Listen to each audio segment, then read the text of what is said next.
Stream of consciousness. Let it fly. It is what it is. Fuck YouTube. Free thought. Maybe talking some truth, maybe talking some shit. Opinions that matter, opinions that don't even fucking matter. Well, there's only one way to sum this up. This YouTube channel, it's whatever. And that's the way I like it. Don't be scared. Just fucking build.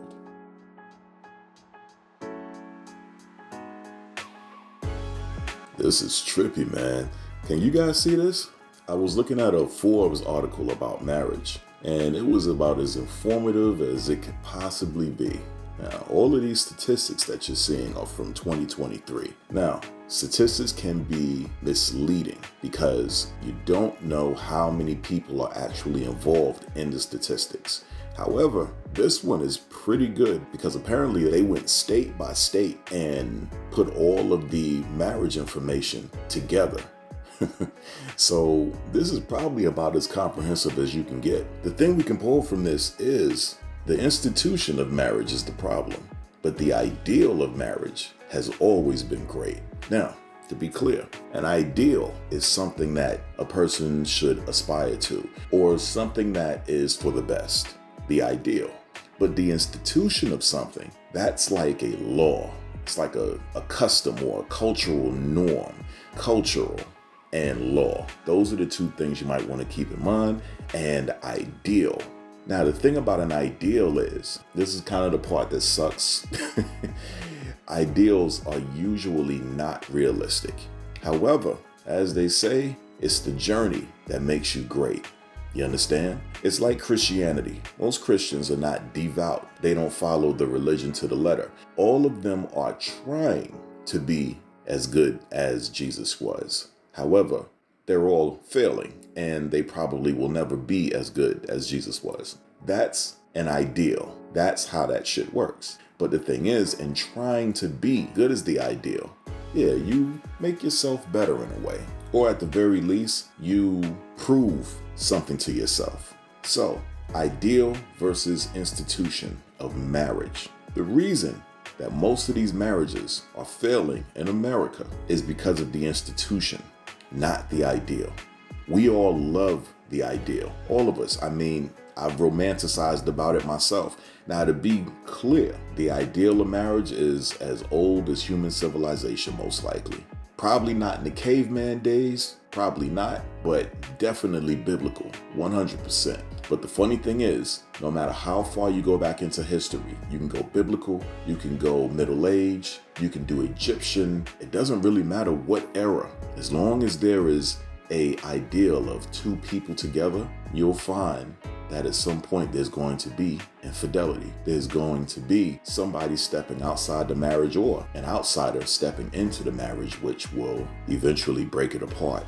Let's get the brass tacks. Let's go back to something DMX said before he passed away. Trust people to be who they are, but trust that you can see them well, okay? Let's use our imaginations and rise above all of these human beings on the planet. And now as we look at what these human beings actually do, to hell with what they say, let's trust that we can see them well. Let's look at their tendencies. Let's look at their habits. And remember, an ideal of marriage is just fine. There's nothing wrong with that. Just like the ideal of a great and good person like a Jesus Christ or a Buddha. But when you try to institute something, when you mandate, when you try to put laws on human beings, you'll find that there's always a resistance. So let's check it out. Infidelity. Why is there so much infidelity in marriage? When we look at the organism of human being, it is clear that staying with one person for life is not something that is natural for a human being to do. If something is natural, then that means that it will organically happen. You understand? Organically, okay? This means that if marriage was naturally between two human beings, then what would happen is the minute that two human beings decide to be married, what would naturally happen is the minute they say I do to each other, something would chemically trigger in both of those human beings that would only give them attraction and loyalty to one another for the rest of their lives. So as I just proved, marriage, the institution of a law that two people stay together, is unnatural for these human beings. Now, to be clear, there are marriages where the two humans will stay together for life and not allow any other human to interfere in their marriage. However, as we look at the statistics, and as we even look at the eye test meaning listen to your friends that are married or listening to people that are married, it's clear that marriage is quite difficult and two people staying together is not the norm. As a matter of fact, looking at these statistics, divorce is quite normal, which means that two people who made vows to stay together typically break apart. Naturally, it seems that divorce is just what humans do after a while being with each other. You understand? We're looking at actions versus words. As we look at these divorce numbers, we are learning that the vows, which are supposedly handwritten under God, mean absolutely nothing when divorce is settled. Do you understand what I'm saying? This is why we're looking at the actions of humans versus the words mean absolutely nothing, because if your words are literally supposedly under God, which is basically a being that you're supposed to fear, and you say, you know what? Fuck this, I'm getting divorced. Fuck those vows. Sorry, God. That's pretty much what's happening. Is marriage natural? Is it natural? It's not looking like it. It's not looking like it at all. Let's look at more human actions. The average human being has had sex with multiple partners before marriage. And we're talking about, again, average. It is to the point now where marriages that stay together, as well as human beings who have not had multiple partners before marriage, are rare. Marriages that stay together for life, those are now starting to look like certain species of animals that stay together for life. Yes, they're out there. But they are rare. Those marriages are the ideal. But as I told you before, the ideal is not realistic. It's only something that you can aspire to. If we look at how humans move, no, the average marriage is just not realistic. If we pay attention to the fact that most people have multiple sexual partners before marriage, this actually shows that there's a problem in the making. Because as I explained in this video right here, why men cheat, sex for men and women is not only pleasurable, it is primal. It is for procreation. However, we have learned the withdrawal method, the pull-out method. So that means instead of having babies all the time, no, we get to actually enjoy the pleasure and no baby. But it doesn't take away the fact that sex attraction is primal. It doesn't matter if you're pansexual, homosexual, heterosexual, whatever sexual that you want to be other than asexual, because they don't care about sex at all. Again, a rarity, all right? But for the average person, sex is primal. Do not get in the way of sex. People will risk death in order to have sex. They will do this by not wearing condoms with a person that they don't even know. And this person could possibly have HIV. You understand? That is how primal sexual attraction is. So it is no surprise that most human beings have multiple sexual partners before marriage. And now you're going to impose a law, because that's what marriage is, an institution. You're going to impose a law, an outdated custom that mandates that two people stay together once you guys actually say, I do. If it was so natural, then why aren't these sexual human beings obeying the law? Why aren't they doing it? Because the primal urge for attraction is far too strong for the law. For God's sakes, sexual attraction and urges are so strong that people break the law all the time. That's why you have rape. That's why you have pedophilia. You understand what I'm saying? This is sexual attraction and the laws. That piece of paper, the piece of paper means nothing to these humans. Absolutely nothing. A restraining order does not keep the woman from getting killed. It doesn't happen. It doesn't happen. The words mean nothing. Look at what these humans do. Look at what they do.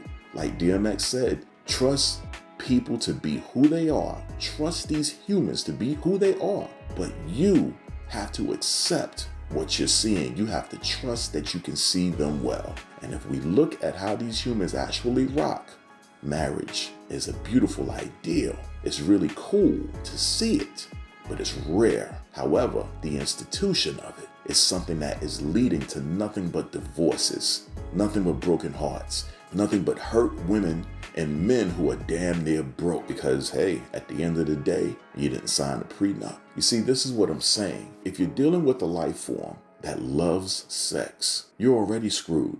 So we already see what's wrong. And you know what's funny? Looking at all of these statistics in this Forbes article, when it shows how many people are divorced, you realize something. On the other side of that divorce number are people that's married, right? But that doesn't mean that they're going to stay married.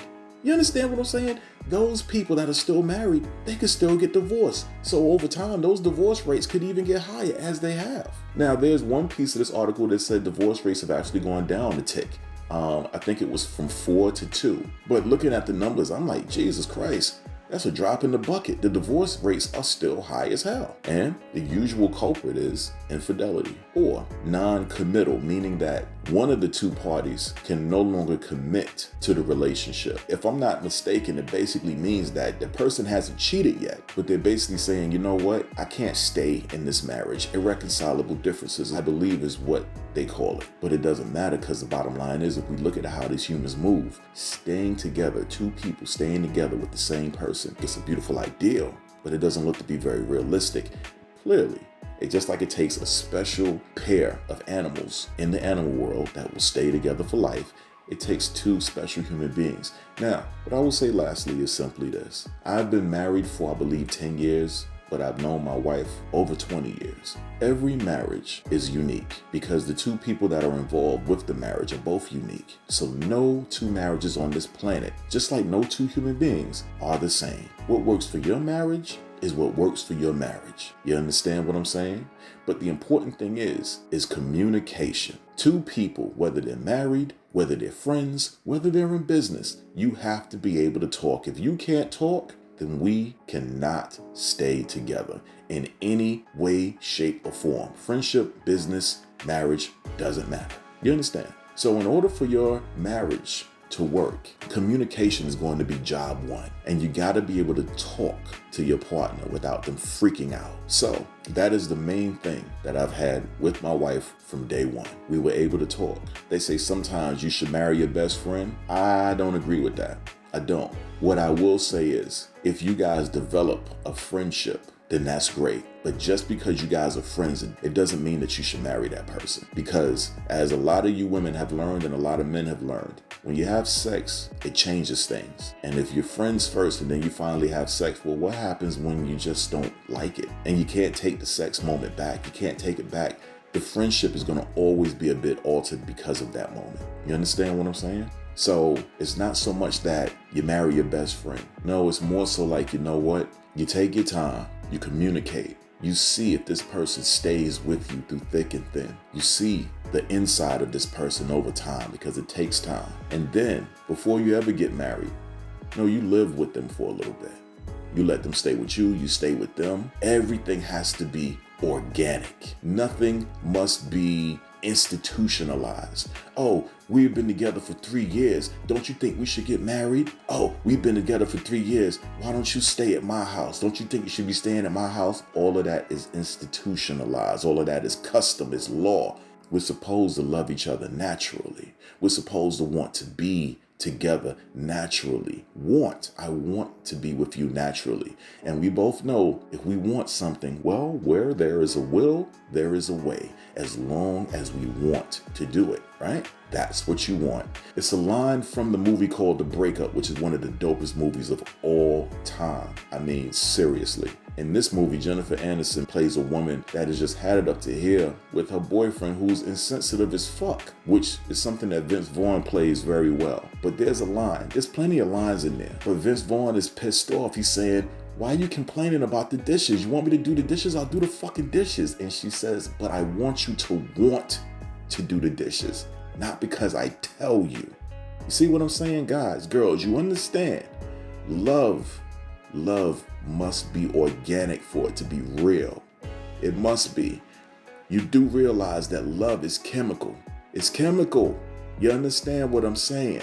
They've already broken this shit down. It's chemical, all right? Two people see each other, but the thing is, the attraction is there, sure. But on the other hand, when they close their eyes and they don't see each other anymore, and they feel, their body is feeling things about this person, just thinking about them. That's chemical, baby. There's some energy there. There's some spirituality there, perhaps, but there's definitely chemical. You gotta want to be with this other person.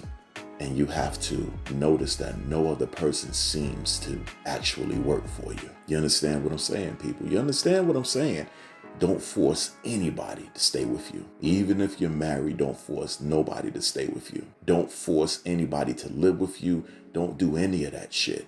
If you want it to be really pure, you got to let the bird out of the cage and let the bird always have that free range. They say Ozzie Davis and his wife, who were together for life, they say that they had other partners. That's what they say. I'm not above that. I'm not above that at all. I've always been a person that could love multiple people. I understand it. I get it. I get it.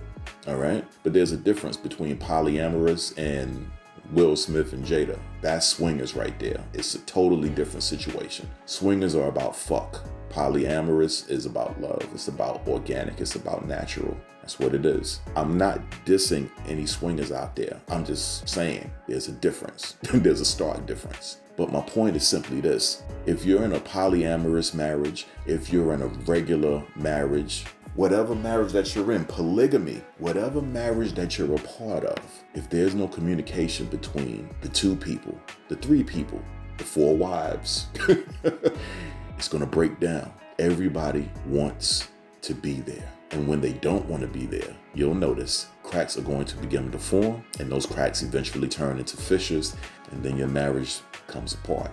Your relationship even comes apart. The ideal of marriage is beautiful. It's fine. There's nothing wrong with the ideal of marriage. Two people together for life. They used to call it bonding. They used to call it coupling. They used to call it many different things in human history. But the bottom line is, the ideal basically means that two people together are far better than one person alone. That's what the ideal really means. And even on a deeper level than that, the more people come together, the better we are as a human race. If we could learn to organically care for each other, to organically look out for each other so that there's less crime in the streets, things would be a lot better. I'm going to tell you guys the truth. Human being to human being, the institution of marriage is trash. It's just a way for a capitalistic government to mandate you guys stay together, and they know you can't stay together. They know it. It's a hustle. It always was. The institution of it has always been a hustle, but the ideal of it is beautiful. If you could find somebody that wants to be with you and wants to stay with you, let me tell you people something. When you find that person, there is no rush to put a ring on the finger. There's no rush for a piece of paper. You don't need a $4,000 and up useless ceremony. There are so many things that two people in love don't care about. The only thing they care about is each other's well-being. I want you to be happy with me. But I love you so much where if you're not happy with me anymore, I will let you go so you can be happier elsewhere. But I will always love you. And that's really from the heart. And that's what marriage ought to be. That's the ideal of it. You gotta love the other person enough to let them be free to love you back. Because apparently, no vows will keep a person from divorcing. No promises will keep a person from getting cheated on. Nothing will keep two people together except the great power of human will. You gotta want it and you gotta communicate. I hope this gets out there because this divorce shit is really fucked up, man. Seriously. Because all it's doing is making people hate marriage. When really at the end of the day, let's just stay together. Let's just stay together. To hell with what everyone else says. To hell with the whole, oh, he should have married you by now. She should have married you by now. Are you guys happy? As long as you two are happy. Or maybe you three, or maybe you four, depending on the situation. You guys are all linked.